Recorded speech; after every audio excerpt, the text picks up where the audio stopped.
So our next topic is regulation of enzyme activity. So what is meant by regulation? So we regulate something. So what is the necessity of regulation?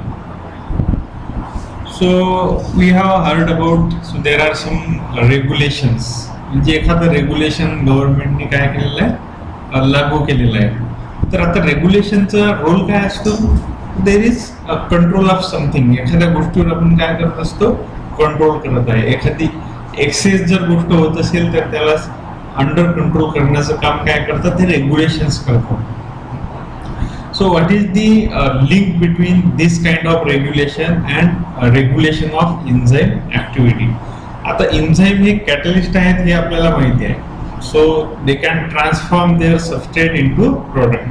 हे already आपण पाहिलेलं आहे. त्यांची mechanism जे आहेत ते सुद्धा पाहिलेले आहेत. नंतर त्यांचं कायनेटिक्स जे आहे, so it is also studied.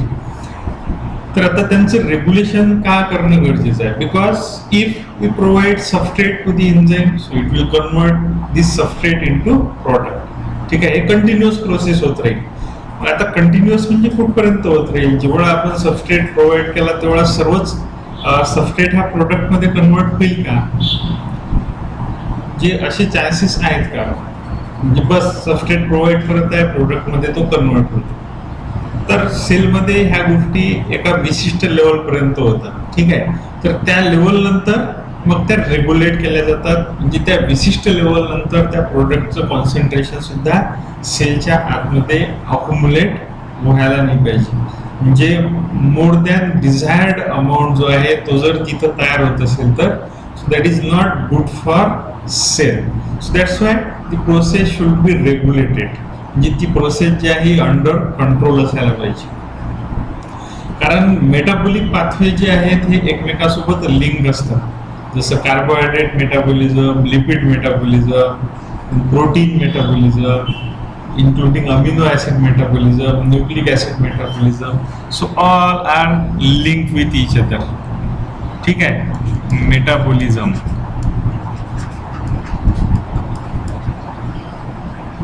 So all metabolic pathways are linked with each other. Carbohydrates,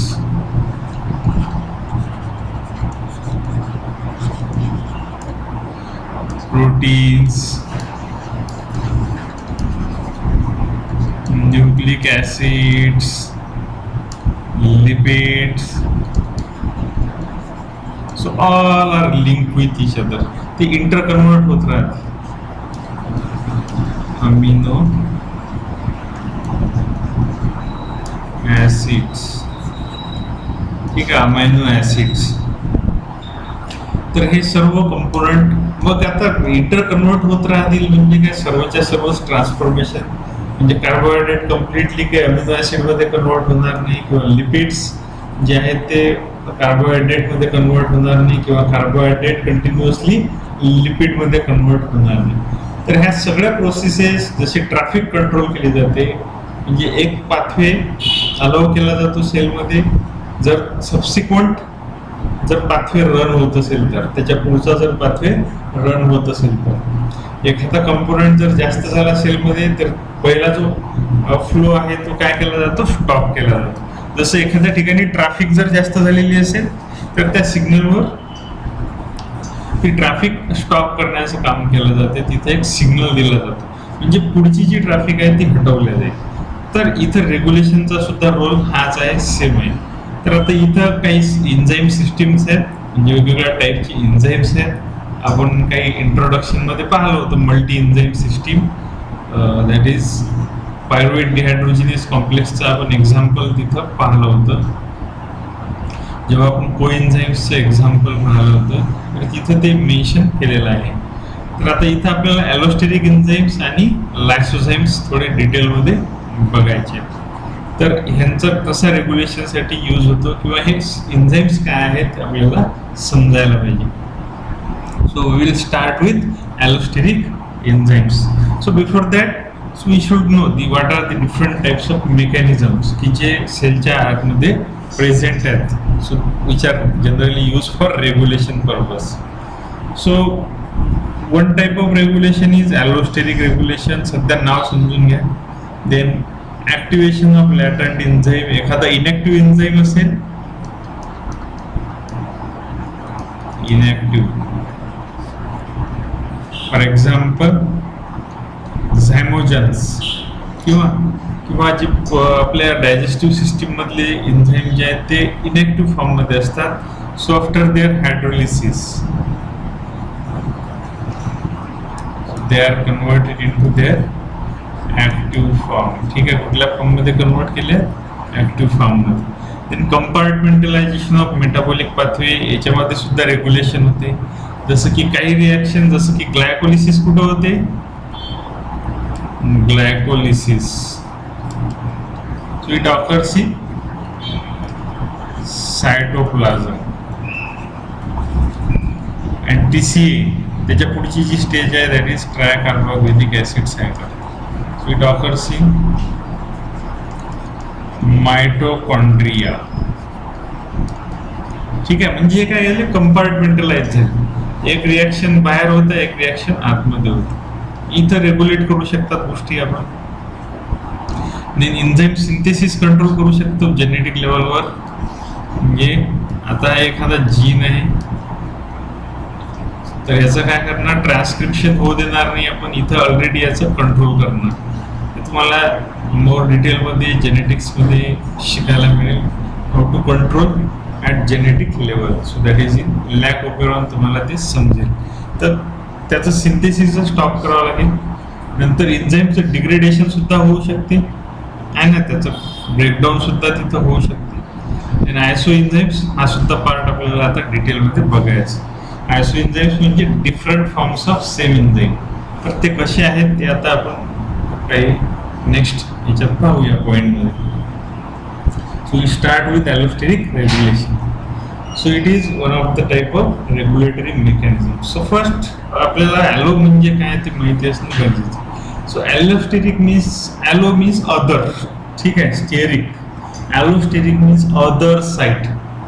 ठीक आहे, दुसरी एक साईट असते एन्झाईम मॉलिक्यूलवर की जी कशासाठी बाइंड करण्यासाठी? सबस्ट्रेट बाइंडिंग साईट पेक्षा that is required for binding to other kind of molecules. आता जे अदर काइंड ऑफ मॉलिक्यूल आहेत these are known as modulators. काय म्हणतो आपण त्यांना? मॉड्युलेटर. आता हे एक एक्झाम्पल घेऊया आपण इथं. This is one of the example of enzyme. ठीक आहे, आता ही जर आहे ऍक्टिव्ह साईट, ऍक्टिव्ह साईट. ठीक आहे, आणि बाकीची जी दुसरी साईट आहे which is required for binding to other molecules. So this site is called as allosteric site. ठीक आहे, काय म्हणतो आपण याला? ॲलोस्टेरिक साईट. ही जी आहे ही ॲलोस्टेरिक साईट आहे. तर अशी एन्झाईम की ज्यांच्याकडे असं कॉन्फिगरेशन असते, अशा टाईपचं स्ट्रक्चर त्यांचं असते. So these enzymes are known as allosteric enzymes. So some enzymes possess additional sites. ठीक आहे, so known as allosteric site. So beside having active site.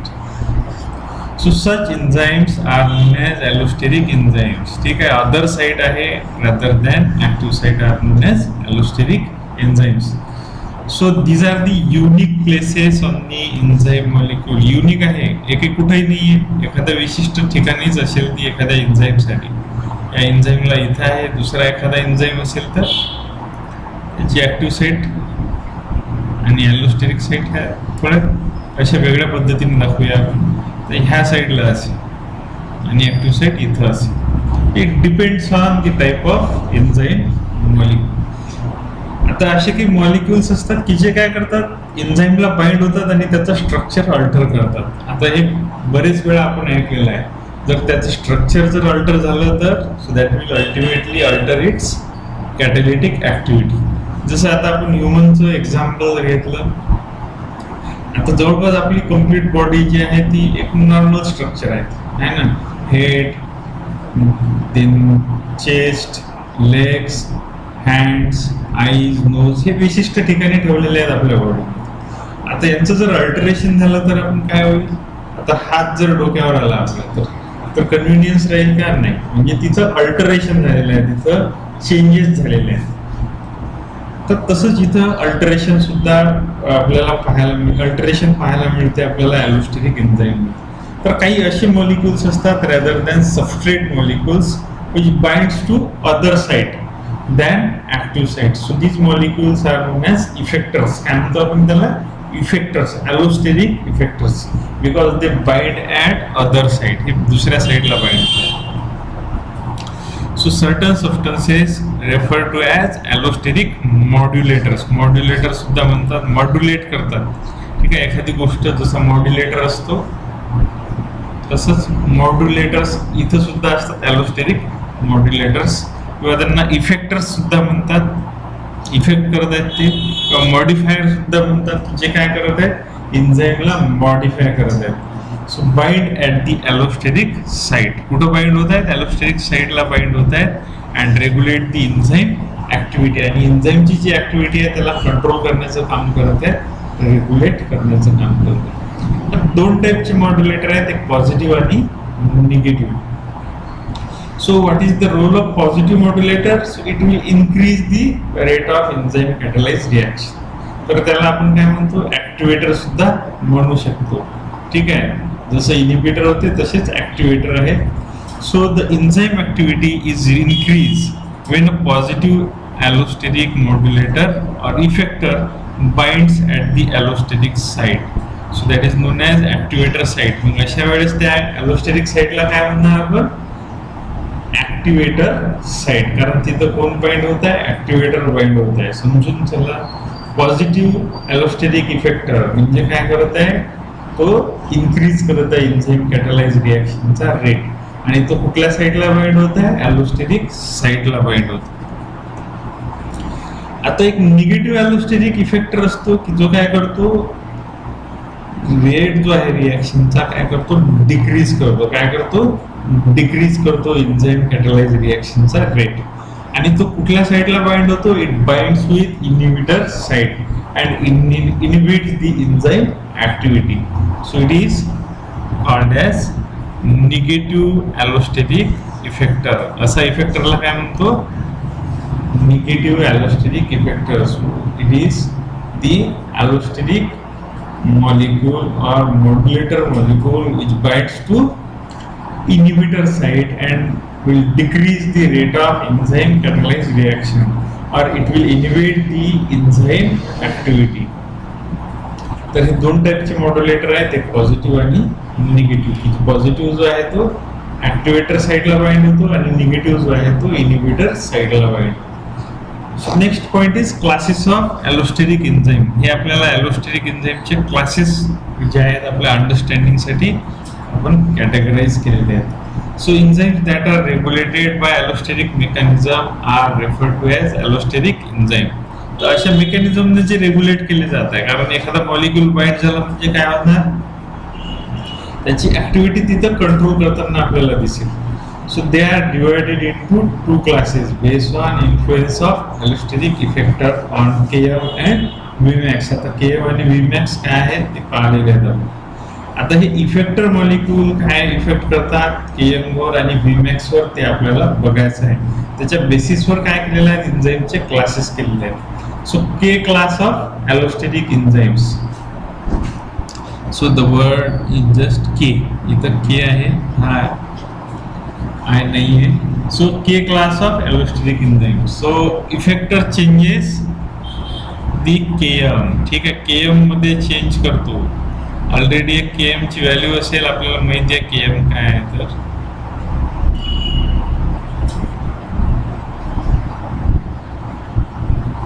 तर ही Km ची व्हॅल्यू आहे. इथं Km च्या व्हॅल्यू मध्ये आपल्याला चेंज पाहायला मिळतो. ठीक आहे. So it is substrate concentration at which half of the maximum initial velocity is achieved. तर इफेक्टर काय करत आहेत? Km ची व्हॅल्यू जी आहे ती चेंज करत आहेत. जर समजलं नाही तर आपल्याला हे दुसरे आधीचे व्हिडिओ बघून घ्या, तर तुम्हाला व्यवस्थित हे समजेल. So K class of allosteric enzyme. So here effector changes the Km and not the Vmax. Km ची व्हॅल्यू तो काय करत आहे, चेंज करत आहे. Vmax ला तो अनचेंज ठेवत आहे. ही Vmax ची व्हॅल्यू असेल तर ती तेवढीच असेल. ठीक आहे. So not the Vmax. Double reciprocal plot जो आपण लाईनवर बर्गचा पाहिला होता आहे ना, double reciprocal plot similar to competitive inhibitor आर ऑप्टेन. ठीक आहे. जसं कॉम्पिटेटिव्ह इनिबिशन मध्ये आपल्याला डबल रेसिप्रोकल प्लॉट मिळाला होता तशा टाईप मिळतो. तर याचे एक्झाम्पल जे आहे K class of allosteric enzyme. So it is phosphofructokinase. कुठला एन्झाईम? फॉस्फोफ्रुक्टोकायनेज. आपण ग्लायकोलिसिस मध्ये हा एन्झाईम पाहणार आहे आता. ठीक आहे. तिथं त्याचं एक्झाम्पल पाहूया. So it will convert fructose 6 phosphate into fructose 1,6 bisphosphate. Phosphofructokinase will convert fructose 6-phosphate into fructose 1,6 bisphosphate. ठीक आहे. फॉस्फोफ्रुक्टोकायनेज. ठीक आहे. PFK सुद्धा म्हणूया आपण इथे त्याला. So the process requires ATP. तर हे एक एक्झाम्पल आहे एन्झाईमचं. Then V class of allosteric enzyme. The effector alters the Vmax and not the Km. Km वर कुठलाही तो इफेक्ट करत नाही. फक्त इथं काय होतं, Vmax चं चेंज होत आहे. So double reciprocal plot resembles that of non competitive inhibition. Non competitive inhibition मध्ये जसं आपल्याला Vmax ची व्हॅल्यू चेंज झालेली दिसली होती, तसंच हा V क्लास ऑफ एन्झाईम आहे. K class of enzyme Km ला अफेक्ट करतात modulator. V class of enzymes मध्ये Vmax ला अल्टर करत आहे. इथे एक्झाम्पल दिलेलं आहे acetyl CoA carboxylase. So it will carried out the carboxylation of acetyl CoA. ठीक आहे. Acetyl CoA carboxylase.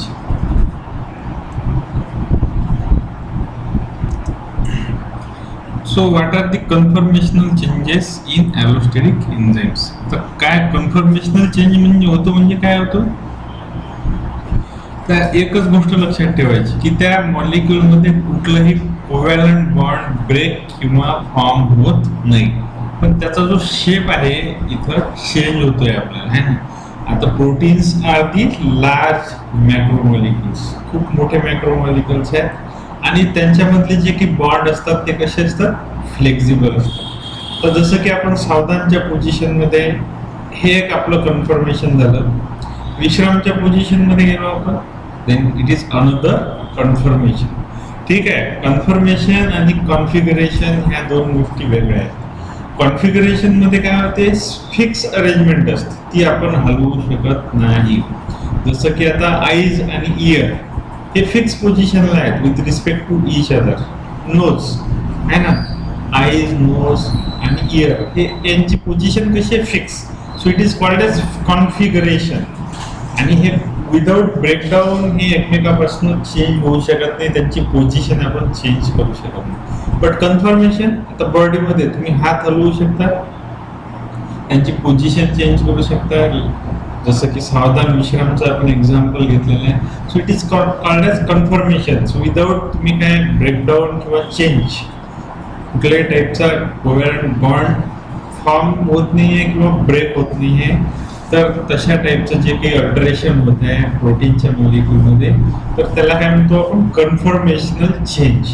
So these type of conformational changes occurs in allosteric enzyme with the binding of modulators. Modulator जर bind झाले तर त्यांच्यामध्ये तसे alteration आपल्याला पाहायला मिळतात.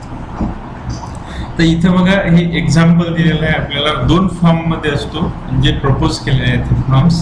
सो दोन फॉर्म मध्ये असतो जो एन्झाईम आहे. So it is either T form, so it is also called as tense form, and R form, that is called as relaxed form. R form लाच काय म्हणतो आपण, रिलॅक्स फॉर्म म्हणतो. आता जर इथं निगेटिव्ह मॉड्युलेटर जर बाइंड झाला, so that will result into T form of that enzyme, म्हणजे टी फॉर्म जो आहे, टेन्स फॉर्म जो आहे तो ऑलरेडी तसाच राहील. आणि टी फॉर्मला काय होऊ शकत नाही, कुठलाही सबस्ट्रेट नंतर बाइंड होऊ शकणार नाही. बट आता काय होईल, जर याला पॉझिटिव्ह मॉड्युलेटर जर बाइंड झाला तर काय होईल त्याचा result. So it will convert this enzyme into relax form. बघा रिलॅक्स फॉर्म, ठीक आहे, रिलॅक्स झालेला आहे structure. So here substrate can bind and will be converted into, कशामध्ये कन्वर्ट होईल, प्रोडक्ट मध्ये होईल. आणि हा बघा इथं इफ इनहिबिटर किंवा निगेटिव्ह मॉड्युलेटर जर प्रेझेंट आहे तर हा इफेक्ट आपल्याला पाहायला मिळतो. टेन्स फॉर्म हा मेंटेन राहील आणि पॉझिटिव्ह मॉड्युलेटर जर बाइंड झाला तर so this tense form of enzyme will be converted into relax form. तर इथं दाखवलेला इफेक्ट ऑफ ॲलोस्टेरिक इनहिबिटर, हा इनहिबिटर आहे, आणि इफेक्ट ऑफ ॲलोस्टेरिक ॲक्टिवेटर. ठीक आहे, ॲक्टिवेटर किंवा पॉझिटिव्ह मॉड्युलेटर आणि इनहिबिटर किंवा negative modulator. So most of the enzymes are oligomeric in nature. Oligomeric म्हणजे एकापेक्षा जास्त सब युनिट तिथं प्रेझेंट राहू शकतात. 1, 2, 3, 4, मग त्याच्यापेक्षाही जास्त राहतील किंवा त्याच्यापेक्षा कमी राहतील. एक राहील, एक आणि 2 राहतील. ठीक आहे, 1+1, so that will give dimer, trimer, tetramer. ठीक आहे, oligomers. So the sub unit may be identical आणि किंवा डिफरंट सुद्धा असू शकतो. जसं की आता इथं एक एक्झाम्पल घेऊया. 2 सब युनिट आहेत, ए टाईपचे सब युनिट एकमेकाला बाइंड. दुसरा असेल, एखादं ए असेल आणि दुसरं बी असेल. ठीक आहे, तर एकसारखे असतील ते सब युनिट किंवा वेगवेगळे असतील.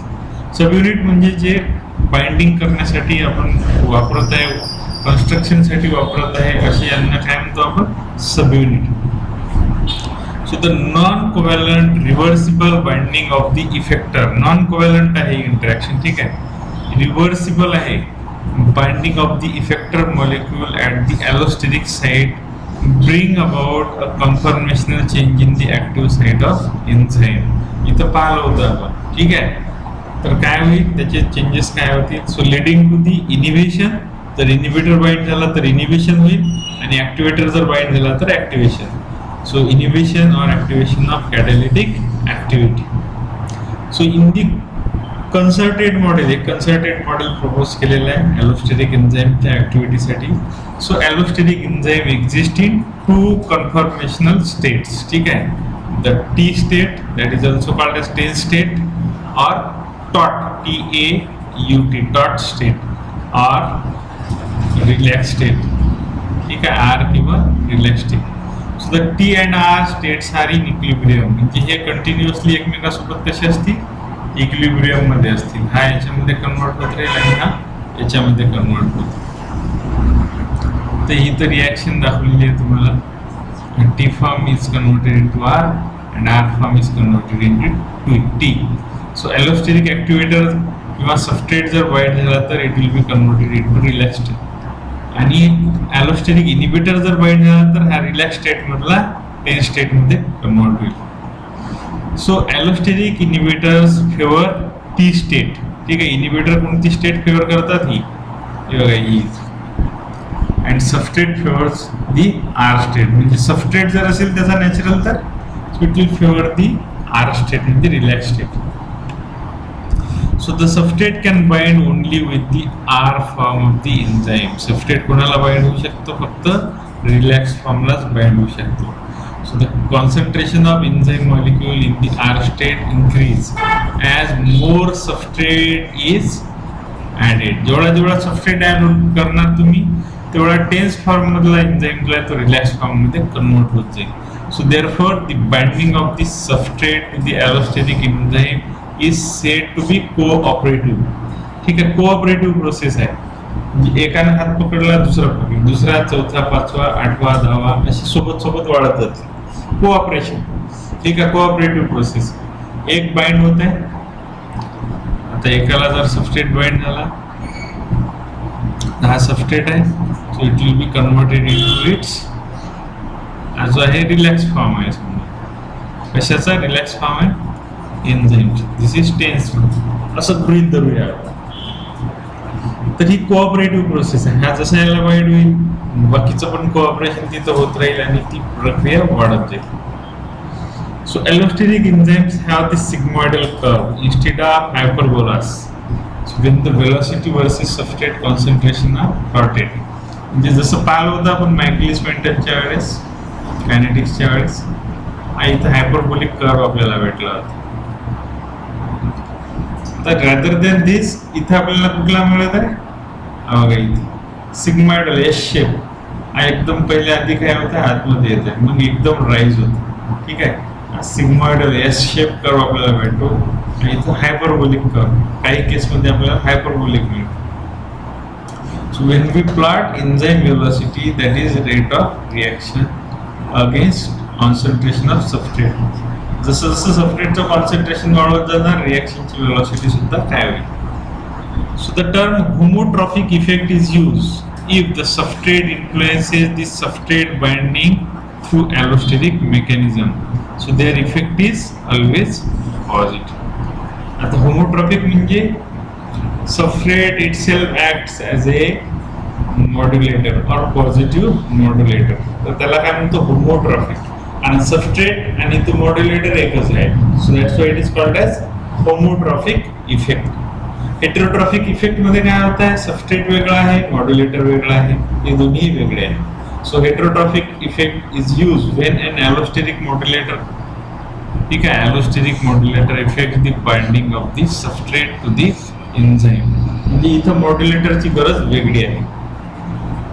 So heterotrophic interaction are either positive or negative. आता heterotrophic positive पण असू शकते. पाहिला आपण पॉझिटिव्ह इफेक्टर आणि निगेटिव्ह इफेक्टरच्या एक्झाम्पल वर. इथं काही एक्झाम्पल दिलेले आहेत ऍक्टिव्हेटरचे आणि इनहिबिटरची. ठीक आहे, hexokinase it is involved in glycolysis. Then phosphofructokinase हा सुद्धा कुठं असतो ग्लायकोलिसिस मध्ये असतो. आता एटीपीचं जर कॉन्सन्ट्रेशन जास्त झालं तर सो इट विल इनहिबिट दी फॉस्फोफ्रुक्टोकायनेस. म्हणजे हा काय झाला त्याचा निगेटिव्ह मॉड्युलेटर. पण एएमपी आणि एटीपी जर जास्त असतील तर इट इज ऍक्टिव्हेटर. तर नेक्स्ट जे एक्झाम्पल आहे it is isocitrate dehydrogenase. So it is the enzyme of Krebs cycle isocitrate dehydrogenase. So its inhibitor is ATP आणि मॉड्युलेटर बघा इथं पॉझिटिव्ह मॉड्युलेटर किंवा ऍक्टिव्हेटर आहे एडीपी आणि एनएडी पॉझिटिव्ह. देन ऍसिटिल कोए कार्बोक्सिलेज. ठीक है, so it is involved in fatty acid synthesis. So its inhibitor is palmitate. So it is one of the fatty acid. So its activator is isocytrate. ठीक है, isocytrate जो आहे हा काय याचा ऍक्टिव्हेटर आहे. तर काही ठिकाणी सिंपल इनहिबिटर आहेत किंवा काही ठिकाणी ऍक्टिव्हेटर आहेत. जसं की in gluconeogenesis fructose 1,6-bisphosphatase. Fructose 1,6-bisphosphatase. So this enzyme is inhibited by AMP. ठीक आहे, तर हे काही एक्झाम्पल्स आहेत ॲलोस्टेरिक एन्झाईमचे आणि त्यांची इफेक्टर्स. ठीक आहे, एकतर पॉझिटिव्ह इफेक्टर किंवा निगेटिव्ह इफेक्टर. अजून नेक्स्ट आपण जो रेग्युलेशन यूज करतो allosteric regulation is feedback regulation. So what is meant by feedback regulation? तर जसं एखादी गोष्ट संपल्यानंतर आपण काय म्हणतो so please provide the feedback for this. एखादा म्हणजे प्रोग्राम झालेला असेल किंवा एखादा मोठा इव्हेंट झालेला असेल सो वी रिक्वायर फीडबॅक. आता इथं फीडबॅक रेग्युलेशन केलं जातं, रेग्युलेट केल्या जातात. म्हणजे एखादा जर प्रोडक्ट फारच जास्त कॉन्सन्ट्रेशन मध्ये सेलच्या आतमध्ये तयार झालेला असेल, जसं की त्याचा एंड प्रोडक्ट जर आहे एखाद्या पाथवेचा तो जर अक्युमुलेट झाला असेल तर so this product will act as a inhibitor for its initial enzyme. त्या पाथवेचा जो इनिशियल एन्झाईम आहे त्याचा काय असतो तो इनहिबिटर म्हणून काम करतो. So the process of inhibiting the first step of the step of the metabolic pathway by the final product. So in a series of enzyme catalyzed reactions of metabolic pathway, so is referred to as feedback regulation. जसं ग्लायकोलिसिसचं example घेतलेलं आहे आपण. Glucose is converted into glucose 6 phosphate, which is converted into fructose 6 phosphate. Then by subsequent step it is converted into pyruvate. ठीक आहे, pyruvate मध्ये वाया phosphoenol pyruvate. तर आता हे स्टेप्स आहेत. आता इथला एंड प्रोडक्ट आहे पायरुवेट किंवा त्याच्या आधीचा जो प्रोडक्ट आहे दॅट इज फॉस्फोइनॉल पायरुवेट. ठीक आहे, तर हे एंड प्रोडक्ट आहे. So they can be use for feedback regulation. So A आता हा जो आहे इनिशियल सबस्ट्रेट दाखवलेला आहे, B C and D are the intermediates. ठीक आहे, हे इंटरमिजिएट आहेत मधातले इंटरमिजिएट्स. आणि ई जो आहे हा काय, it is end product of pathway. So in pathway catalyse by 4 different enzymes. आता हे वेगवेगळे एन्झाइम दिलेले आहेत, E1, E2, E3, E4. So the very first step, that is conversion of A to B by the enzyme E1, is the most effective for regulating the pathway by the final end product. ही खूप महत्वाची step आहे. ठीक आहे, जो end product आहे तो काय करेल, याला इनिबिट करेल. हा इथं एंड प्रोडक्ट जो आहे, so it will bind with this and will inhibit the conversion of A to B. So this type of control is often called as negative feedback regulations. So since increased level of end product will result in its even जो है decrease करते synthesis. ठीक है. So this is a real cellular economy to save the cell from wasteful expenditure of synthesizing a compound, so which is already available within the cell. तर सेलमध्ये एखादा compound आहे, मग सेल काय सिंथेसाइज करत बसणार. तर जसं तुम्ही जेवण करताय घरामध्ये, तेवढ्या रोटी किंवा चपातीची गरज नाही, तर काय करणार तुम्ही, एक फीडबॅक कॉल देणार की बा याच्यानंतर चपाती किंवा रोटी तयार करू नका, कारण त्याचं वेस्ट होईल. कारण आपल्याला काय करायचं, ते सेव्ह करायचं. सेल पण सेम प्रिन्सिपलवर वर्क करत आहे. इथं जे काही वेस्टफुल एक्सपेंडिचर आहे, कारण सेलला तिथे एनर्जी इन्व्हेस्ट करावी लागते, तर ते स्टॉप केलं जाईल. So feedback inhibition or it is also called as end product inhibition. तर ही काय is a specialised type of allosteric inhibition necessary to control the metabolic pathway for effective cellular function. ठीक आहे, हे एक टाइप ऑफ एलोस्टेरिक इनिबिशन आहे, end product inhibition. म्हणजे फक्त काही एंड प्रोडक्टच आपला इनिबिटर असू शकत नाही, दुसरे पण असू शकतात. म्हणून हे feedback inhibition it is a type of allosteric inhibition. ठीक आहे. So aspartate transcarbamoylase is a good example of allosteric enzyme inhibition by this mechanism, that is of feedback inhibition. आता हा इथं एंड प्रोडक्ट आहे, इथं cytidine triphosphate which is CTP. So this is the end product of nucleotide metabolism. ठीक आहे, purine जे आहेत, pyrimidine जे आहेत, तर त्याच्यापैकी हा एक एंड प्रोडक्ट आहे.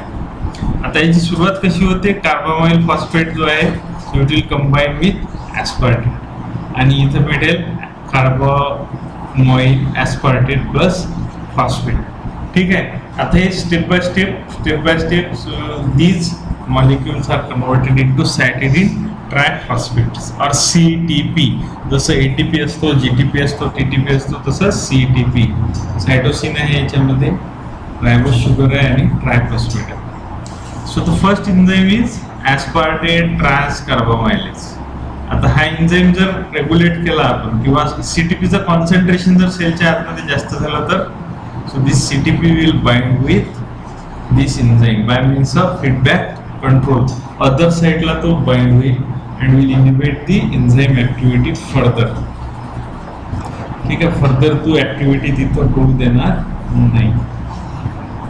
So aspartate transcarbamylase catalyze the first reaction in pyrimidine biosynthesis. So carbamyl phosphate undergoes a sequence of reactions for synthesis of end product, that is CTP, that is cytidine triphosphate. So when CTP accumulates, it allosterically inhibit. Allosterically म्हणजे other side ला bind होता है. Allosterically inhibit the enzyme aspartate transcarbamylase far or by feedback mechanism.